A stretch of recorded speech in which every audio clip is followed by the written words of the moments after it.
Is it true that these companies are trying to benefit off of you? Absolutely, right? That's how they function. I see fulfillment, my words, not anybody else's at least, as a state of being. It's just a state of just seeing the world. Like I am a fulfilled person. And you know it when you see it.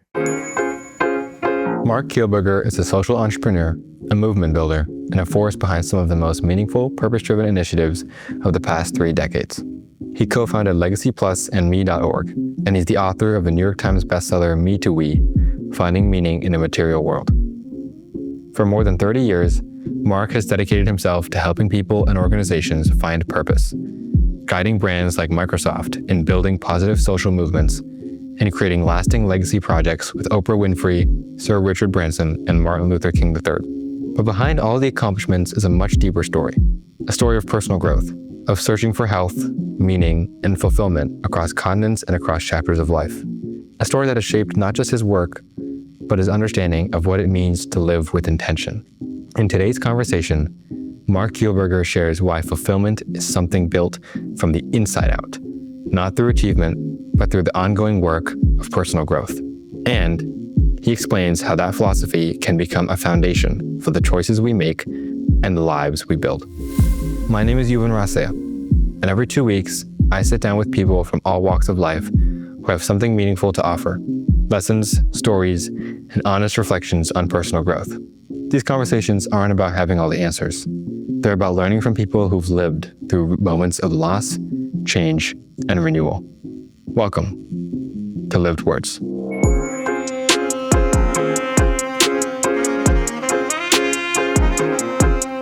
So, Marc, I want to start with a very simple question. You talk a lot about the idea of happiness and fulfillment in life. I really want to understand, why am I not happy all the time? That's a great question. There's a significant difference between two very common terms that we think are the same, but they're actually quite different. And you said it very eloquently in your question. One is happiness and one is fulfillment. Right. One thinks that they're interchangeable. In reality, they're not. Happiness is an emotion. I can be happy 1 minute and I can be not happy or sad or frustrated or something else the next minute. And happiness comes and goes. And happiness, from a brain perspective, often works on something called the dopamine pathways. And so your dopamine levels go up when you're happy and tend to go down when you're unhappy. And that's kind of what happiness is. Whereas fulfillment is not an emotion. Fulfillment is more of a state of being. It's a state of seeing the world, or being, in my mind, in unison with the world. It's more of a state of a philosophical understanding of kind of your role in the world. So you can be fulfilled and happy, and you can be fulfilled and unhappy as well. Yeah. So let's say, for example, I unfortunately recently lost my father. My father passed away about 3 months ago. And I was by his bedside and saying to him how much I love him. I was very fulfilled at that moment. I was very fulfilled, but I was equally unhappy that I was not able to be with him, on an ongoing basis because he was about to pass away. And so happiness, again, is an emotion. Fulfillment is a state of being. And so many people are chasing the emotion of happiness, but happiness comes and goes, and it's often dictated, unfortunately, by external realities in people's minds. It's often dictated by external validation, typically in people's minds, which is a separate part of a larger conversation.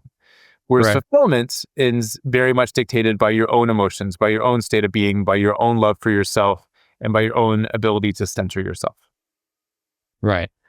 So I was once told that happiness is something that is created. Like, we create happiness. We aren't given happiness. Do you think about that in the same way in terms of fulfillment? Is fulfillment something that we create for ourselves, or does it just kind of happen? How does one become fulfilled? I love that question. How does one become fulfilled? One becomes fulfilled, it's through a nurturing process to nurture fulfillment. So what are some of the things that can actually create fulfillment and nurture fulfillment? Well, one is the most powerful force that creates fulfillment is love. And I think love is one of the most remarkable forces in the universe. Dr. King once said, love is the most powerful force in the universe, to give you a sense of context. And so if you have love in your heart, you will be likely fulfilled. If you have love for yourself, you'll likely be fulfilled. If you have love for others, you'll be likely fulfilled. If you have love for your place in the universe and the connectivity of the universe, you'll be likely fulfilled. Yeah. And so fulfillment is actually often through love. Now, how do you bring that love into your heart for yourself, others, and the world? Well, that can be done through a bunch of things. One great thing is through gratitude and practicing gratitude. Gratitude is one of the most remarkable free biohacks that one can ever do to help keep one grounded and one focused and one centered into bringing fulfillment to one's life. Finding meaning. When bad things, quote unquote, happen that make you unhappy, looking at these situations that, quote unquote, make you unhappy instead of making them unhappy situations, well, what is the meaning of those situations that gives you a sense of love, understanding, compassion, and fulfillment, or a sense of gratitude? Right. So, that's something else that can do that. Spending time in nature, seeing the interconnectivity of everything, spending time with loved ones, having those quiet moments, having opportunities to just be together with people that actually give you energy as opposed to deplete energy from you, that can make you fulfilled too.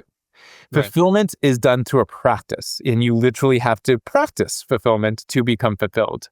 Whereas happiness, again, tends to be an emotion. Again, you could be happy one minute, sad one moment. I could say something to you right now and that makes you happy, but 15 seconds from now, I could say something to you that's going to make you sad and unhappy. And in this case, happiness is being dictated by my interrelationship with you, as opposed to fulfillment, which is your interrelationship with yourself. Right.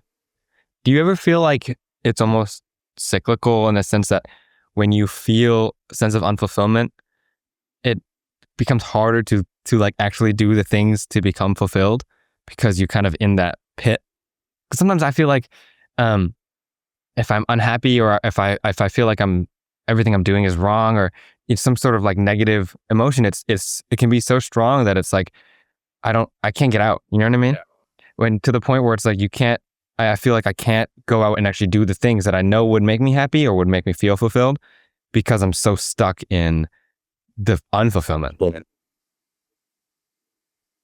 Is that something you've experienced? So, of course, look, we've all had our challenges and we've all gone through our various different journeys. And of course, until I understood the difference between happiness and fulfillment, that was part of it. But let me ask you this question. What truly makes you fulfilled? I think spending time with my family. I think having conversations that are interesting to me. I think talking about even the conversations like this where we're talking about things that are important in my mind to my learning, to people's learning who are listening to this or watching this, that I think gives me a sense of purpose. And I feel like I'm doing something useful. But it's hard because it's it's not always something you can do all the time. I understood. Okay, so you said two things that's really important: spending time with your family and doing things that give you purpose. What else makes you fulfilled? I think I really like to play basketball, and that's been a big thing for me that I feel like I've done something kind of right. But I guess I somewhat. But what about basketball? Not just the actual sport of basketball, but why does basketball make you fulfilled? What about basketball makes you fulfilled? I think being part of a team has been a big thing for me. Working with people has been a big thing for me. In my own sense of fulfillment. Right. For sure. Absolutely. What makes you fulfilled? What makes me fulfilled? There's 3-4 things that make me fulfilled. That I look at and think about on a regular basis. Love and the concept of love, bringing love into my heart, makes me fulfilled. Connectivity and connection make me fulfilled, realizing I'm connected to a larger world than myself. My family makes me fulfilled. I love my family, really, really love my family. And my health and being focused on my health makes me fulfilled.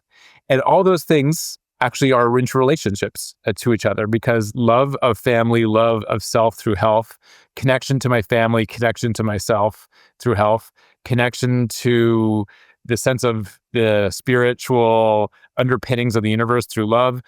They're almost all the same thing, albeit articulated in different ways, but they're at the minimum, they're all interrelated. So that always makes me fulfilled.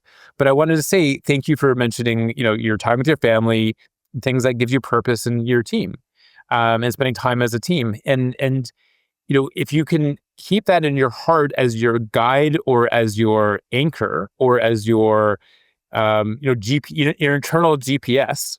You don't have to be doing those things all the time, but you know that if you're in a difficult state and you're quote unquote unhappy or something makes you unhappy, you can shift your emotion to go back to fulfillment by focusing back on the things that actually fulfill you. And so that's the good news. When people are only focused on happiness, their emotions rule them. I'm going to say that again. When people are focused on that happiness, their emotions rule them. And often it's the external people who impact them, whose emotions impact them. And so therefore you're out of control because everything else is basically you're reacting to yourself, you're reacting to others, you're reacting to the person who cut you off at the red light, you're reacting to the teacher who yelled at you, you're reacting to your boss who's an a-hole, whatever that is. Yeah. Okay? That's a hell of a hard way to go through life. Yeah. Whereas if you're working on fulfillment, you go back and yes, you've had a stressful day and you've had a difficult situation with your boss, but at the end of the day, you're like, you know what? There's 7.8 billion people in the world, whatever the number is right now. I don't think anybody really knows the right number, but there's a lot of people. But the point being is this person is one of billions, and I know myself. Right. I'm going to go back and spend some time with my team playing basketball because that's actually what grounds me. Right. I'm going to be responsible for my own emotions and my own responsibility because I know I really love myself. And that's the most important relationship I have. Right. And so, distancing this and putting the happiness into perspective, I'm going to say that again, putting the happiness into perspective through fulfillment. Mm-hmm. How do you, I think the concept of fulfillment is, it sounds great. Yes. But how do I know when I am feeling fulfilled? What does it feel like to be fulfilled?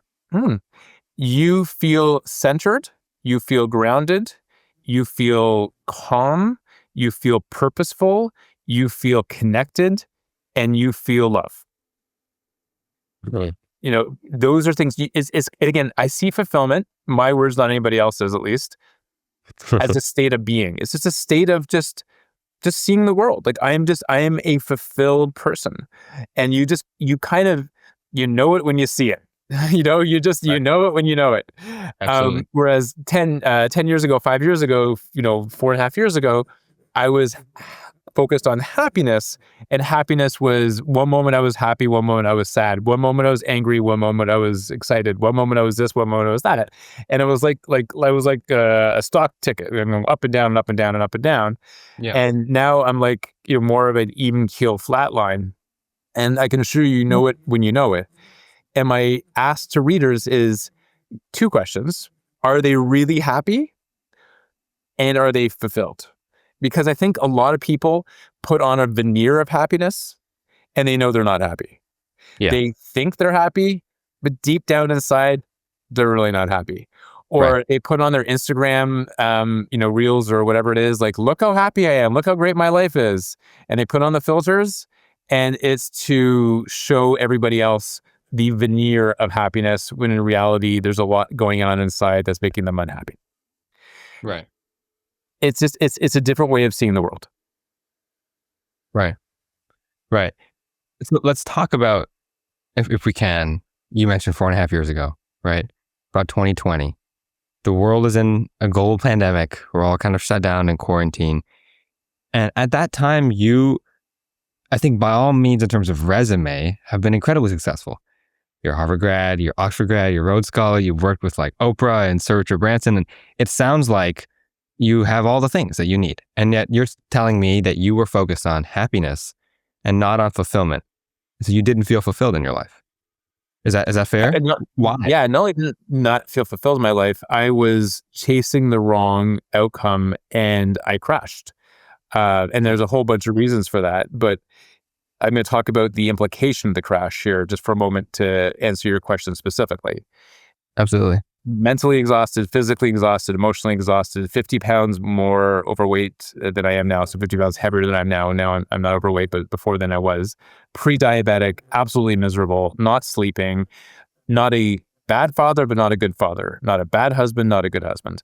And I wasn't showing up. I wasn't present.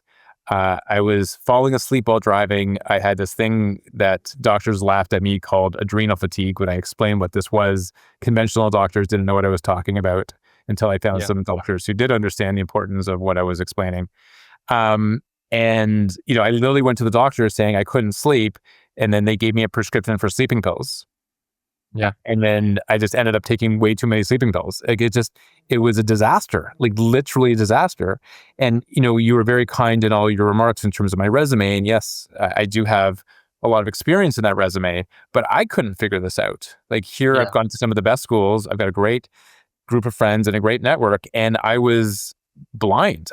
Nobody told me about all these things growing up. Nobody told me about all these issues, what happens when you create a burnout. Like there's no playbook to this. And I was burnt out. I was literally burnt out. I was exhausted. I was depressed, and I had hit rock bottom. And in those cases, it's either that situation breaks you or it breaks you open. And so thankfully the latter happened, and I had to question everything. I had to kind of like rebuild my life. I had to rebuild what was important to me. I had to reestablish so many things. I had to shed a ton of trauma. I had to get my health back into place. And I did this through something called the longevity trifecta, which I'd love to talk about if you would like to share a little bit later. But the point being is, it took me a while to figure out how to do this. And this is why I'm so appreciative of this platform that you have and this experience that you're providing, because more people need to understand that, if you're going through a really difficult time, you can use that as a way to actually use that as a springboard for your life, as opposed to something that's going to help, unfortunately, in many cases, sink you. So like actually growing from trauma, there's this term called post-traumatic stress that we all know, or PTSD, post-traumatic stress disorder, we all know. There's equally a term that's little known called post-traumatic growth, PGT. And so if you go through a very stressful time, how do you use that very significant time or trauma to actually help you grow, as opposed to help create a hindrance for you? Right. And you feel like you went through post-traumatic growth.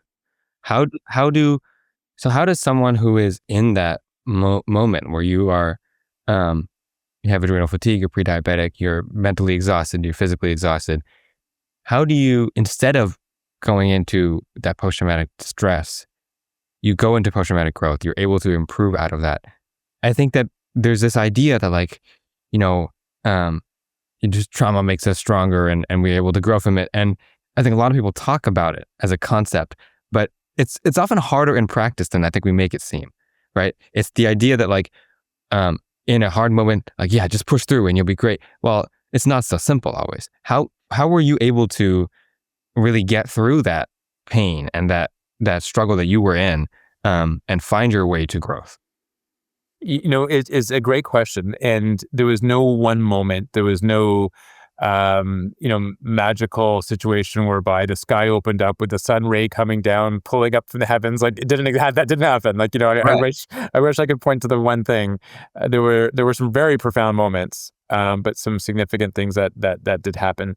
But it was a lot of things. Let's me deal with a couple of parts of the question. First is, there is this unfortunate understanding, especially among men, that trauma makes you stronger. Suck it up, shove it down, be tough. You're a guy. Don't let your emotions come out, all this BS. And in reality, this is why I think men's mental health is such a major issue facing the United States and Canada today, and much part of the world. This is why, most men don't have, a significant number of friends, or even have a best friend in the world now. Most men, if you look at the statistics, are lonely. This is why, there's so many issues of aggression and pain and suffering and violence that's usually perpetuated by men, not women. Not always, but, predominantly men, is because of this concept that trauma makes us stronger, and we should just embrace it and shove it down our nervous system, and it will all be fine. And then we'll have a couple drinks and we'll just numb ourselves and just hang out with the boys. And that's what we call, male bonding. And that's one way of looking at it. It's not the way I see the world. how I see the world is trauma is an opportunity to grow if we understand what trauma is truly. And trauma is a lot of things. It's a lot of things. But for me, trauma was emotional energy that was stuck in my nervous system that needed to find a way to get out. And that trauma, unfortunately, was regulating me as opposed to me regulating the trauma. And I needed to find a way because the science shows this, that, trauma, everything's energy, as we all know. And in this case, when you have a traumatic event, your body protects you and your body doesn't know how to process what's happening. And basically, your brain goes into protection mode and hides these significant, overwhelming emotions somewhere in your body, usually in your fascial tissue. And it's stored there. And what we need to do is recognize that this energy is stored in our cells, stored at a cellular level, stored at an epigenetic level. And what we need to understand is that we actually have to do things that will help us relieve and take that energy out of our bodies. We need to actually release the trauma. And by releasing the trauma, then we can go back into a state where we're more regulated in terms of our nervous system. And when we're more regulated in our nervous system, we can have a better relationship with ourselves, others in the world. So this concept, I know was only part of your question, this concept that like trauma makes us stronger. Trauma makes us stronger if we recognize what trauma is. How do we address it? How do we actually, let it leave our bodies? How do we learn from it? As opposed to what most people do is shoving it down in our nervous system and trying to show that we're strong and beating our chest. And when in reality, we're just really hurt people and sad and angry and feel a lack of love and feel a sense of overwhelm. So that's just kind of point one. Point two of your question is, well, how do you do it? And how did I do it? And how I did it was truly hitting rock bottom. There's a lot of tears, a lot of really hard emotions. My two saviors were I have two lovely children. I'll put them aside here. But my two saviors was my wife. Her name is Roxanne. She's an amazing person. You've met her. And she was there by my side throughout the entire process. And my other love is my 120-pound Bernese mountain dog named Daisy. Awesome. And so my dog saved me too. I can't tell you how much I love this dog. I love this dog. She's like my spirit animal. That's awesome. And, spending time with them and just being there with the help of a lot of people around me, making really small, incremental daily choices of the fact that I needed to rebuild my life and I needed to look at my life differently and my priorities differently. And it was a lot of work. And there was a lot of different modalities that I used, a lot of different experts I consulted. Some of it was, traditional modern science, and some of it was ancient wisdom. And the ancient wisdom piece was as important, if not more important, than the modern science. And I was working with some of the best scientists. And I put all that together and created a plan. And now it's been a journey, and now it's almost been 5 years. And I literally am a new person. I feel amazing. I have more energy than I did at 18. I am so happy and fulfilled. But my happiness comes from my fulfillment. I just love getting up every day. I love having these conversations. I love doing the work that I do. I love my family. My ability to contribute. And at the end of the day, we're on this earth for such a finite amount of time. At the end of the day, what do you want? At the end of the day, you want love, you want contribution, and you want connection. And I have all those things in my life now. Absolutely. That's awesome. So just to put it into perspective a little bit, right? As a high school graduate, taking a gap year, right? A lot of us don't have access to the resources that you did on your journey. Right? You talked about you were able to speak to some of the best medical experts, and the ancient wisdom was more helpful. What is something that I can do at home or in a dorm room, where and be able to work on my sense of fulfillment and to work on my sense of comfort with my life and connection and love, like you talked about? So there's two answers to that. One is I'm going to give you the answer to fulfillment, and then two is here's a more integrated answer. On the Okay. fulfillment side, there's so many simple things you can do. One is just to be honest with yourself. We're all made up of our conscious, i.e. our ego, and our subconscious. And usually it's our conscious and our ego that takes the predominant role in our lives, and our subconscious takes a quiet role. And the subconscious is, Right. what we really know in our hearts. It's, who we really are inside before we had to conform to society norms. And so what the objective is to not just have your conscious and your ego here, running the show all the time, is to do what you can to bring the subconscious up to help ensure that your conscious and your subconscious are working together in tandem. So that's the strategy. So to answer your question is on the fulfillment side, or what are some of the things you can do to bring your subconscious up so it has an equal voice or an equal playing field to your consciousness and your ego. Right. And that could be things like, doing something you really love. It could be, doing things like art or music, or for you, it might be that basketball. It might be finding one or two really loving, important friends to be able to truly connect with, that you will know that you have your back and you can have deep conversations. There's so many ways that you can do this. Talk therapy, art therapy, spending time in nature, grounding, taking your shoes off and actually being connected to the earth. There's so many things you can do. You have done the work, right? What does it feel like to be fulfilled? You feel free.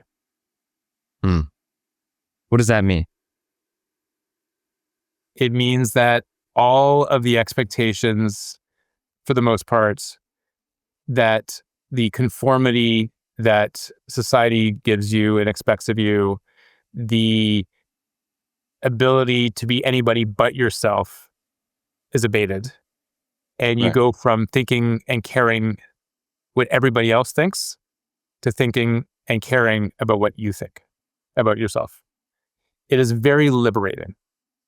It's a state of just taking a deep breath, and you have to consult with one person at the end of the day, and that's inside of you. And you've got one conversation, and it's here. And I'm going to give you a tangible example. 5 years ago, when I was unhappy and I was searching, I often didn't say a lot of nice things to myself about myself. Right. The inner voice that we all have. Yeah. And the inner voice was like that roommate who I needed to kick out because he or she wasn't paying the rent and was being kind of a difficult person. I'm going to be kind to my comments. But like, I don't want, looking back, I'm like, why did I have that roommate with me all my life? And that was my roommate. And it was like, well, that roommate was trying to protect me. I understand what my ego was trying to do, i.e. my roommate, but they were doing it in a way that was really disempowering. I can't remember, other than maybe one or two cases in the last year, when I've said something negative to myself. I can't even remember. And this roommate is like aligned with me, and we're hanging out, we're having fun, and we're connecting together, and they're still there and they're still helping you out.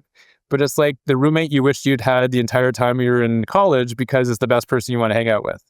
Yeah. And so what does it feel like? It feels like you've got a best friend who's yourself. It feels liberating. It feels that you are truly connected to yourself. Right. Because the problem is, and I'm going to go on a slight tangent here just for a second, is that I look back at where I was 5 years ago. The root cause of what I was dealing with 5 years ago was I was highly disconnected. I was disconnected from myself.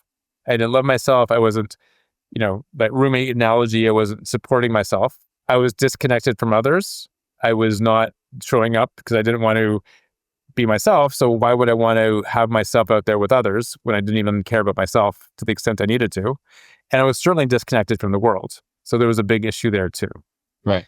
Now, looking back, I'm now highly connected. I'm connected to myself, others in the world. Now, the problem is that there's so many things that keep us disconnected from ourselves in the world. There's so many things that want us disconnected from ourselves. Let's say big technology. Do you think that Instagram wants you to be connected to somebody else, or they want you on their screen? Of course they want you on their screen. And that's how they make the money, because of screen time. And that's how they make their advertising dollars. Do they want you disconnected from others And in my mind, they actually even want you disconnected from yourself because they can sell you more things. Right. Or you look at big food and enter a fast food company here. They want you disconnected from nutrition because fat, sugar, and salt keeps you addicted to their food. Right. This is scientifically shown. There's a whole bunch of engineers that basically show if you have the right amount of salt, the right amount of fat, the right amount of sugar, you will constantly be hungry, you will want more food, and you'll create a sense of addiction to that food. Yeah. Or let me give you another example. Big agriculture. They want to feed the world, but they do it in a way that depletes the soil, that depletes nutrition, that sells you the cheapest thing at the most effective way in terms of processing. But 5 years ago, I look back at what I was eating and look what I'm eating now. What I was eating before and what I'm eating now has changed dramatically and has just basically changed my biology because I'm now finally feeding myself stuff that actually helps me have nutritional value as opposed to the stuff I was getting before. And so the reason I mention this is that there's so many things out there, so many powers and big companies that want to make money off you. And the more disconnected you are, the more money they make. And then I went through that process, and then I even went through and I went to the doctor. And what did they do? They pulled out the pharma piece, and they didn't ask me why I was sick. They asked me what my symptom was, and then they gave me medicine for my symptom. They didn't actually give me medicine for the root cause of my issue. So they gave me sleeping pills as opposed to asking me, well, why aren't you sleeping well in the first place? What's wrong? Yeah. But they would give me the fix, and then they would give me, the ability to have these prescriptions given out over and over and over and over again. And so they would treat the symptom, not the root problem. And we all know that symptoms are messengers. Symptoms are messengers to say that something's wrong. But what they do is they basically put the Band-Aid on the symptom and let the dam break when you're literally sitting there with your proverbial holding the water with the one finger as the water's coming out. That's their approach to healthcare. And then the dam breaks and they're like, oh, this is exciting. Now I have a bigger issue and a bigger opportunity because he's really, really, really sick now. He might have diabetes because of all these issues. And I can now charge the insurance company $12,000 to cut off his leg. All the economic incentives are to either keep you disconnected, make you sick, keep you sick. Nobody's really interested, maybe except some insurance companies.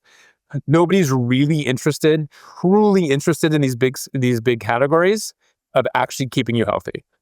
Yeah, absolutely. They'll make money off you. Absolutely, for sure. I think there's an interesting point that you made regarding social media. You talked about Instagram, right? I think the idea that social media is something that disconnects us from others, disconnects us from ourselves. I think one of the biggest things that you see online is social media is bad. Stop social media. And I think that sometimes we operate in these black and white worlds where it's you're either doing it or you're not doing it. And everyone should not be doing it. And everyone is doing it. And so we all feel like we're failing because we're doing it when we're supposed to not be doing it. But it's not so simple in my mind, right? It just doesn't, just Instagram, yes, has pros and cons. And is it true that these companies are trying to benefit off of you? Absolutely, right? That's how they function. And I think that is very, very much a fair point. But there's also the question of, okay, so if I'm on Instagram, am I now caught in this Instagram cycle and, that's the end of everything and I've completely failed? No, that's not really right, but I'm exaggerating, but that's not the point. I think that sometimes we get caught up in we did something wrong or we are doing something wrong and therefore everything is wrong and therefore we should just keep doing it because we've already lost. It's very defeatist, but it's a thing. It's a real thing. I agree. And well, what do you think? I mean, how do you approach that? How do you approach your relationship with social media or Instagram vis-a-vis that paradigm? Yeah, I mean, not well, to be honest. Often, this definitely are moments where I'm like, man, it's 1:30 a.m. and I'm on Instagram and I need to go to bed. That's a thing. It's a thing, and I've been there, and it's happened, and it happens. It happens, continually. Definitely, I'm not sitting here saying I've conquered social media because I haven't. Of course. Right. I think one of the most interesting things is like the idea of connecting with others that you talked about. I think something that I found is so interesting is that when we actually connect with others, when we have people to connect with, you don't want to be on Instagram. That's been the most interesting thing for me, the biggest revelation for me, especially since coming home from school, from Exeter. I think it's just been such a profound difference because I'm around. I had a conversation with one of my best friends about 2 or 3 weeks ago. He drove over to my house at about 8 p.m. after dinner, and he went to my basement, and we were going to play NBA 2K or something. And we ended up talking about him, about me, about relationships, about life, about difference of opinion for 3.5 hours. Wow. Room 30, his dad called him and said, "You need to come home," because he had to pick up his brother on the way home, and he had to leave. That's the only reason we stopped. We talked for 3.5 hours, and it didn't feel like any time had passed. I don't think either of us looked at our phone at any point until his dad called him and it literally rang. It was such a beautiful experience because there was no point where I was like, I want to do something, right? I want to be playing 2K, or I want to be looking at Instagram, like there was no feeling of that because I was so invested in the connection, in the conversation with someone. I didn't feel the need, right? I didn't feel the desire to like, let me go do something and like use my brain in this way, because I am using my brain for something else that's more positive, and you can feel it. You feel better after that. I don't think anybody ever looks at Instagram and they're like, yes, I feel so much better now. It's hard, right? Maybe sometimes, depending on what you happen to see. Often it's, I feel tired. I feel like I didn't use my time well. I feel like I wasted my time. I feel like I'm wasting my life.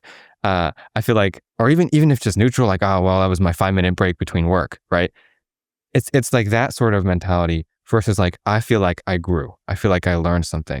And I think that's what you really get from connection, from people, from conversation, is you feel better. You actually feel positive.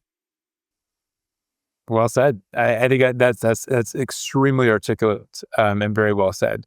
And I'm not pro Instagram. I'm not anti Instagram. I have an Instagram account. I learn a lot of things. People that I follow, I put information out there, but it's like anything else. Everything has to be done in moderation. Like, in front of me, I've got my vitamins. And so, for example, like one of the things I take on a daily basis that's really important to me in terms of my vitamins, and I really suggest everybody thinks about it, is like, this is my vitamin D3. But if you take your vitamin D, you have to take it with K2 to make sure that you're absorbing it. This is an aside.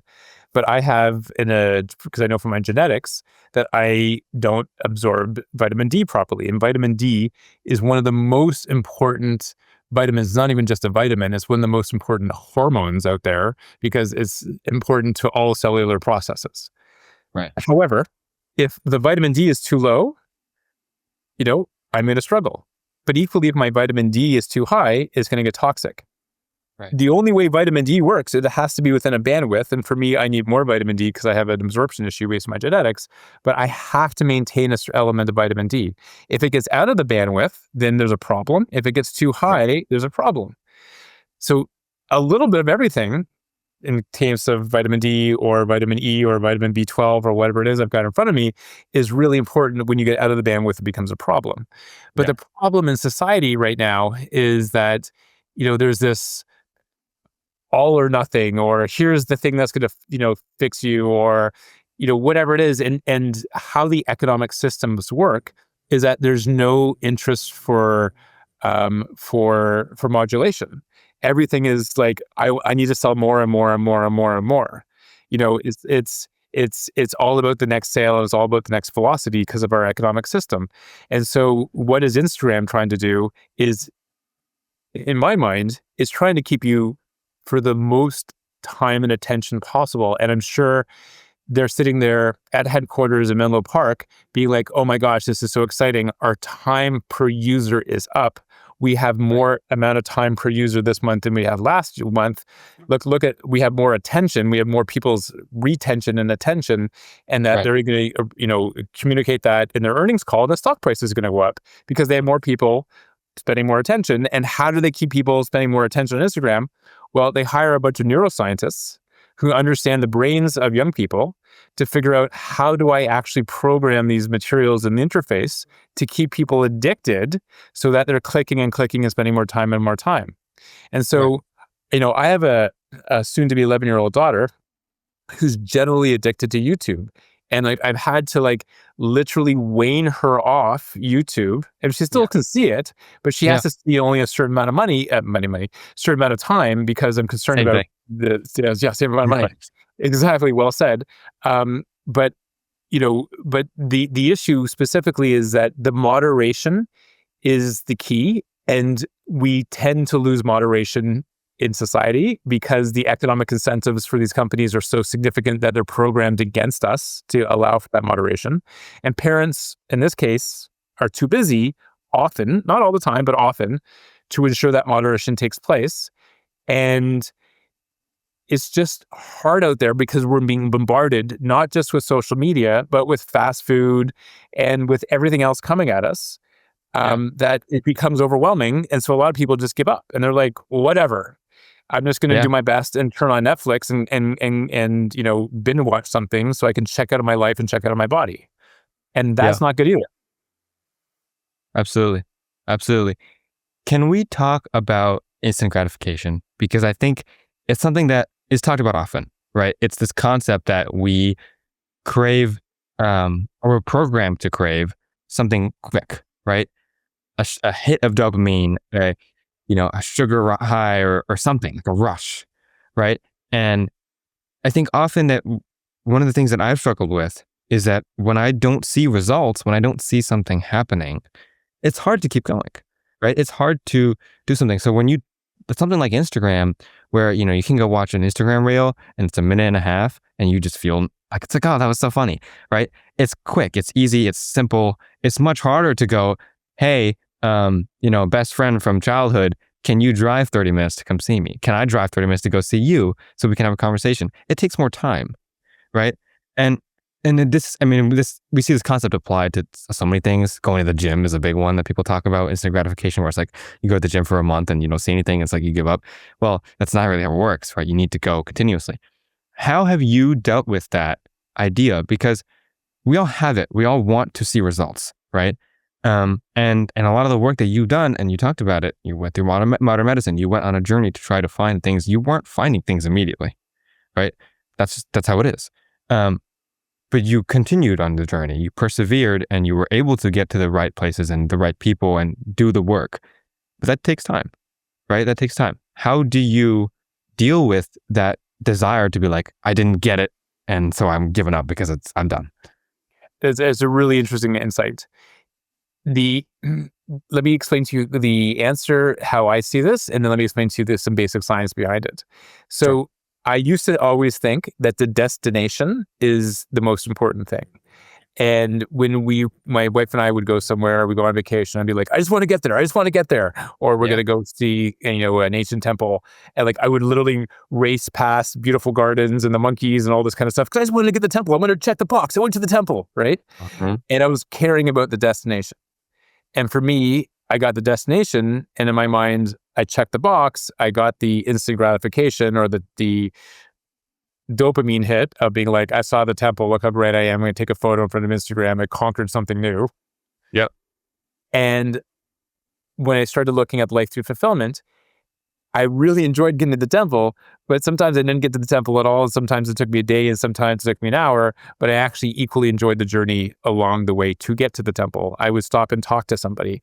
I would have a chai on the side of the road. I would look at the garden. I would, take a photo or take a video for my daughters of the monkeys I met. It's about the small moments and about the destination. So instead of being focused on the journey, and focused on destination, let me try that again. I'm now focused on the journey. Yeah. And the journey is just the journey. And I am just journeying until I'm not journeying anymore. And at some point, hopefully many years from now, my journey is going to come to an end from a physical perspective, hopefully not from a spiritual perspective. But I'm just on this journey now, and I'm cool. No matter how I get there, my destination is actually my journey. My destination is actually my journey. My destination used to be my destination. Now my destination is my journey. That's a really esoteric point, but it's a really important one, because my destination is my journey. My journey is the most important thing. Yeah. And from a scientific perspective, it goes back to dopamine. I mean, we are literally a dopamine nation. There's a book called Dopamine Nation. If people haven't read this, they should. But basically, it's the same thing about like the check marks and I've done the next thing, or I've accomplished the next, conquered the next mountain, or I've got the new promotion, or I've got the new car, or I've got the new house, or I've got the new job, or I've got the new corner office. It's the same pattern over and over and over again. Right. And basically what happens is people think they'll get happy once they've achieved a certain status or a certain material possession or a certain title. Right. And they get the dopamine rush for a short amount of time. But how your brain works, as your dopamine goes up, there's a corresponding crash that if your dopamine goes up 20%, your dopamine has to go down 20% to get back to equilibrium. Your brain wants to regulate your dopamine levels. So if your Right. brain levels go up 20%, then invariably they go down 20%. And you're like, oh, I was feeling awesome. Now I feel like SHIT. And now I need to go back up to try to get more dopamine. And I'm going to try to get a higher hit. And then I go down more. And then I'm in this constant cycle of trying to hit my next hit of dopamine. And that's called addiction. Yeah. And we may not be addicted to stuff on the side of the road that is sold by a shady gentleman, with little stuff that he's selling for $20 in a plastic bag. However, we're still addicted to things. We're addicted to the next title, the next car, the next house, the next this, the next that, the next girlfriend, the next conqueror mountain, the next whatever it is, the next Instagram reel, the next thing that's going to make me feel good for a short amount of time. And if we live our lives like that, there's a down regulation as well, because every time we get the up, we have a corresponding down, and then we try to meet and exceed the up, and then we have corresponding downs. And then we just end up having to numb ourselves because we're generally unhappy with our lives because we're always searching and never finding. Right. Right. That's beautiful. That's awesome. I think it's such a difficult thing because I think the concept is always something that's made sense to me, right? Where it's like the concept of how to appreciating the journey, of focusing on the little things, right? Some of my best memories that I have are like small things that are, not big things. I don't really remember the big things as well because it just, in the grand scheme of life, they're not as important, right? I put that in quotes for everyone listening who's not watching the video. I think it's such an interesting thing because the concept is there and it makes sense and it's logical and you can think through it and we can talk about it. But I feel like in my experience has always been, these things are harder in practice, right? It's harder to actually do it. And that's been the struggle for me, has been doing it because I can get the logic, I can think about it, but it's waking up in the morning and saying, I'm going to focus on the little things and have this great big revelation, which as you spoke about earlier, doesn't happen. There is no great big revelation. The light shines down and the clouds part and the Red Sea opens up and like, you know what I mean? That's not a thing that really happens in everyday life, right? We don't have these big revelation moments. We have little moments and continued growth. And it's hard to see it. It's hard to see the little growth, right? The small improvements, because we want to see big improvements. I think that's a fair thing to want. And as much as we can understand, at least for me, as I can understand that the little moments are important and they're more important and I really should focus on them, it's often for me been that like they happen and then they're gone. And then later is when I realized, man, that was such an awesome moment. You know what I mean? It's the nostalgia in a sense where it's like I'm thinking back and I'm like, man, that was great.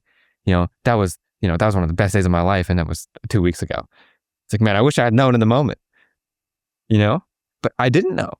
How do you deal with that? Like, how do you deal with knowing that sometimes you're not going to know that you're in the good moments and that they're happening because you're in them and you really only know after?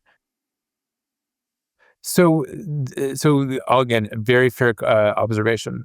One is, what shifted for me was I shifted my outlook.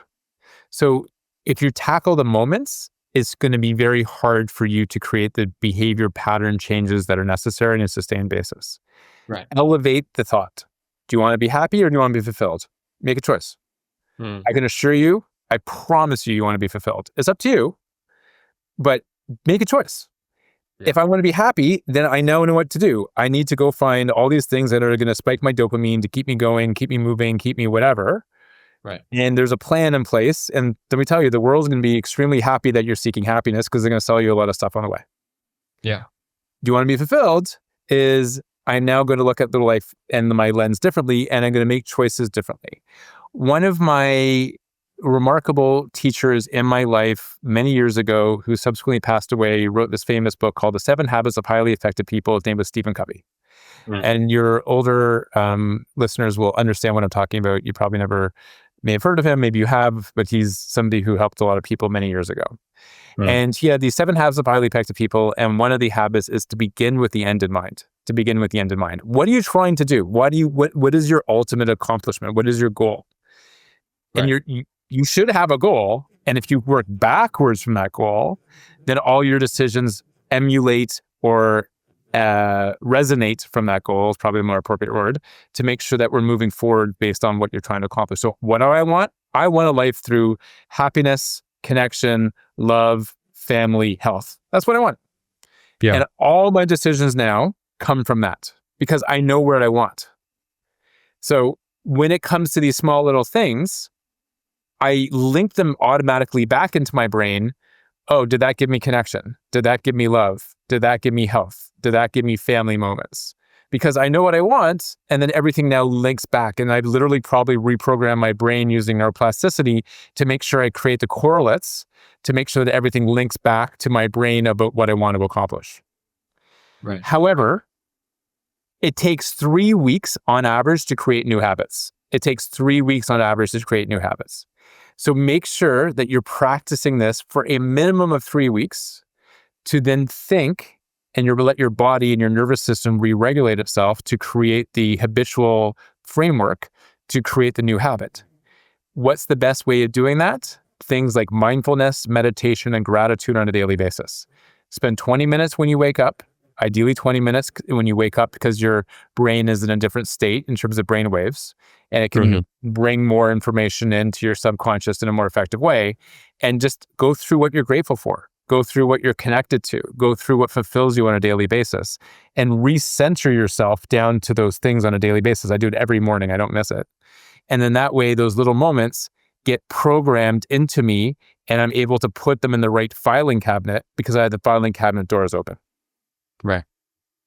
Absolutely. That's awesome. Every morning, huh? I gotta put it on my to-do list. Start doing this thing. Do it for 3 weeks. See how you feel, and then if it goes well, then you're gonna want to do it.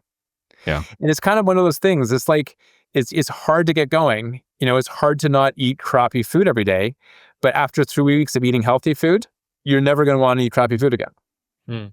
Because you're like, I used to feel like crap, and now I don't feel like crap anymore. I don't want to go back to that space anymore. Yeah. Because now I know how I feel. 3 weeks. Yeah. But yeah, absolutely. Yeah. But it takes 3 weeks. Absolutely. I want to shift gears a little bit. Your most recent book is called What is My Legacy? You wrote it alongside Dr. Martin Luther King III, Andrea Waters King, and your brother Craig. You have a podcast hosted with those same 3 people called the My Legacy Podcast. The company that you lead along with Craig is called Legacy Plus. Clearly there's a lot of creativity and naming here. What does legacy mean to you? What is legacy? What is your legacy? What is legacy as a concept? So legacy in our mind is what you do every single day. We've turned legacy on its head in terms of what people think legacy is that what happens when you're like 80 years old and when you die. That's not what legacy is. Legacy isn't the name on a building. Legacy isn't the name on a park bench. Legacy isn't, you endowing a scholarship or, whatever that might be. In our mind, legacy is something called a living legacy, and it's what you do every single day and how you live your life on a daily basis. So we've taken the concept of legacy and added the word living in front of legacy. And instead of legacy happening when you die, when you add the word living in front of it, the entire meaning of the term changes. Right. And therefore, it's how you live your life on a daily basis. Got it. So in your mind, what is your legacy? Like, what do you imagine your legacy to be? Is that something you feel like you are living your legacy all the time? Is it sometimes? Is that something that And like fulfillment, where it's like a continuous thing? Is it like happiness where it kind of comes and goes? What is it like? What does the concept of legacy mean? Because it's a new concept. I don't really know what that. I haven't conceptualized it, I suppose. Well, I invite you to do it. I invite you to read the book. It tells you Absolutely. and maps out how to specifically do this. That being said, the way I do it was my legacy is I want to help heal the world. That's my legacy. I don't want to heal the world by myself. I want to help heal the world. So I'm going to use my language very carefully. And I want to do that every single day. And I do that through how I show up, who I interact with, having conversations like these. I want to be a good dad, and I want to help heal, the intergenerational trauma that's been passed on from epigenetically, which is this whole separate conversation. I want to just be a person that helps make the world a better place than it was when I first came into the world. That's it. Absolutely. So you once told me to live my legacy every day. An Instagram comment after I commented on a post that you made. What does that mean? How do I know what my legacy is like, and what I want it to be? Like, how do I think about legacy? Like, okay, I want to be a good person, right? Is that a legacy, idea? As you said, you want to heal the world, you help heal the world, right? Yeah. How do I know what I want my legacy to be at 17 years old? Am I supposed to know? Like, does everybody know that already? Yeah. Well, I know we're at time, so here's my final answer to bring us together to answer this question. The question is, in my mind, your legacy is influenced by what your purpose is. And I've spent a lot of time thinking about this question. And to me, your purpose in life is to find your purpose. Your purpose in life is to find your purpose. And that purpose can evolve and change as you get older. But having a purpose is absolutely critical, because by doing so, that means that you are not somebody who is focused on yourself solely. You're focused on something larger than yourself.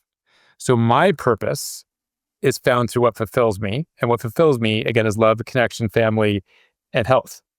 And by focusing on what fulfills you, is how your purpose reveals itself.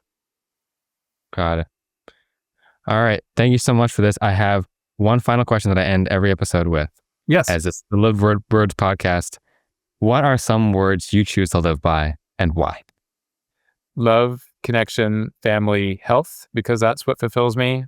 That what creates my legacy. That what gives me purpose. And that's what helps me heal the world. Thank you so much, Marc. This was awesome. Appreciate it very much. Have a wonderful day. You too.